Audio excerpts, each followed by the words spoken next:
오늘 말씀은 열왕기하 3장 1절에서 27절까지 말씀인데요. 1절에서 7절까지만 읽도록 하겠습니다. 유다의 여호사밧 왕 18째 해에 아합의 아들 요람이 사마리아에서 이스라엘을 12해 동안 다스리니라. 그가 여호와 보시기에 악을 행하였으나 그의 부모와 같이 하지는 아니하였으니 이는 그가 그의 아버지가 만든 바알의 주상을 없이 하였습니다. 그러나 그가 느밧의 아들 여로보암이 이스라엘에게 범하게 한 그 죄를 따라 행하고 떠나지 아니하였더라. 모압의 왕 메사는 양을 치는 자라. 새끼 양 10만 마리 털과 순양 10만 마리의 털을 이스라엘 왕에게 바치더니 아합이 죽은 후에 모압 왕이 이스라엘 왕을 배반한지라. 그때 여호람 왕이 사마리아에서 나아온 이스라엘을 둘러보고 또 가서 유다의 왕 여호사밧에게 사신을 보내 이르되 모압 왕이 나를 배반하였으니 당신은 나와 함께 가서 모압을 치시겠느냐 하니 그가 이르되 내가 올라가리이다. 나는 당신과 같고 내 백성은 당신의 백성과 같고 내 말들도 당신의 말들과 같으니이다 하는지라. 아멘. 아침 묵상을 들으시는 모든 성도님들에게 하나님의 은혜가 있기를 간절히 소망합니다. 오늘 본문은 이스라엘과 모압의 전쟁을 다루고 있습니다. 이 아합의 시대에는 이 모압이 북이스라엘의 지배하에 있었는데 아합이 죽은 후에 그의 아들 아하시아 때에 모압이 조공을 더 이상 바치지 않았습니다. 이 북이스라엘의 지배에서 벗어나려고 했던 것이죠. 그래서 이때 북이스라엘과 모압이 전쟁을 하게 되고 남유다가 이 전쟁에 북이스라엘의 연합국으로 함께 참전하게 됩니다. 그런데 남유다가 북이스라엘을 돕는 과정에서 이 남유다와 북이스라엘의 관계를 알 수 있습니다. 북이스라엘과 남유다의 관계가 동등한 관계였을까요? 아니면 남유다가 더 강하고 북이스라엘이 더 약한 종속적인 관계였을까요? 아니면 북이스라엘이 더 강하고 남유다가 종속적인 관계였을까요?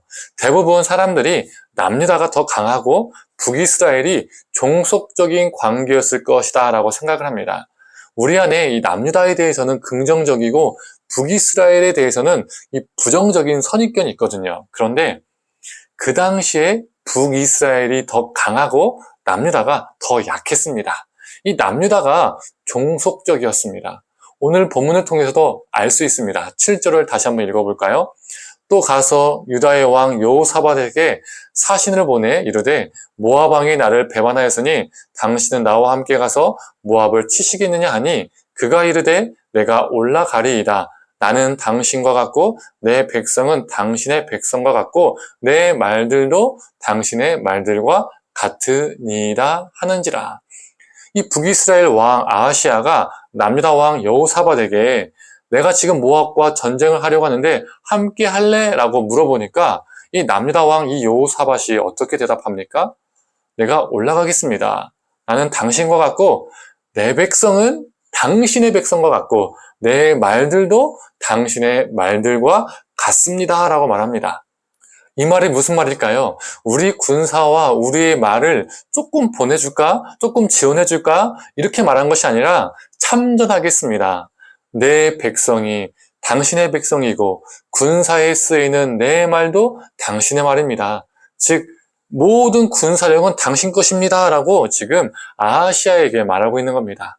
이 오므리 왕조 시기는 북이스라엘의 부흥기였습니다. 강대국이었죠. 그래서 남유다는 북이스라엘이 시키는 대로 끌려가는 상황이었습니다. 남유다는 종속적인 봉신국가와 그 당시에 다름없었습니다. 그래서 남유다 왕 이 여호사밧 이후에 왕들의 이름이 무엇인지 아세요?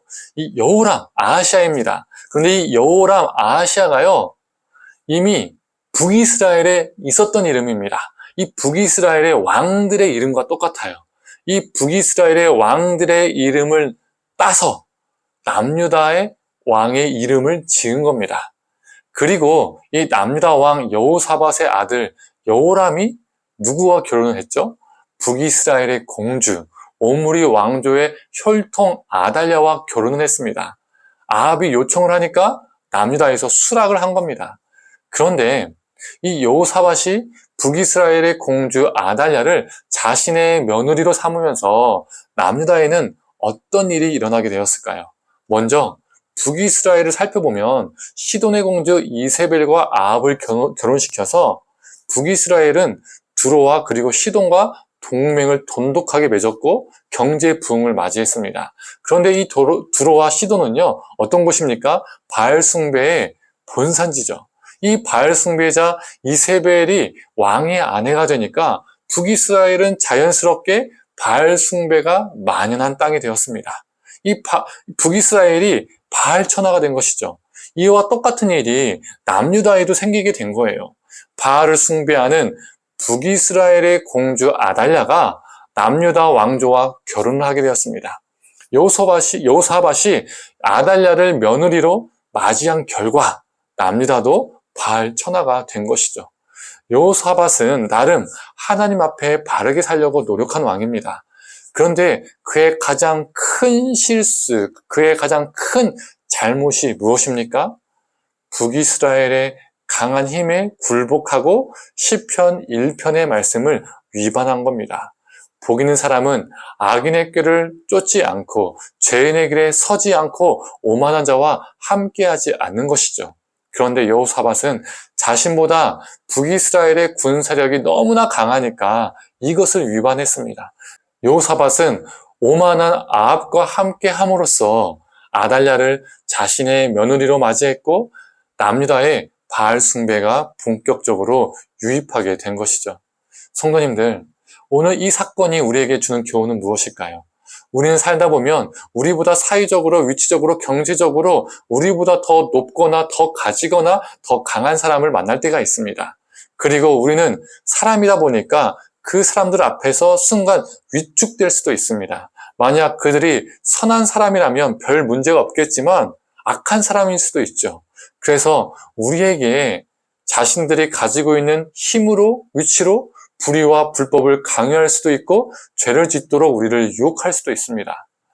그때 우리가 타협을 하면, 굴종을 하면 그 순간에는 그 상황을 모면해서 한숨을 돌릴 수 있지만 그들과 함께 죽는 길로 가게 되는 겁니다. 성도님들, 세상의 힘이 아무리 크고 그들의 위치가 아무리 높아도 하나님보다 클 수 없습니다. 우리가 사람의 힘 앞에 굴복해서 악한 길을 쫓고 죄인의 길에 서고 오만한 자리에 함께 앉는 것이 아니라 오직 하나님을 의지함으로 담대하게 거절하고 거부하고 저항할 수 있는 믿음으로 살아가기를 간절히 원합니다. 그리고 그들을, 세상을 변화시키는 존재로 살아가기를 간절히 소망합니다. 함께 기도하겠습니다. 하나님, 여호사밧은 나름 정직한 왕으로 살았지만 아합이라는 오므리 왕조라는 그 큰 힘 앞에서 딸려갈 수밖에 없었습니다. 하나님, 우리가 이 여호사밧의 모습을 반면교사 삼게 하여 주시옵소서.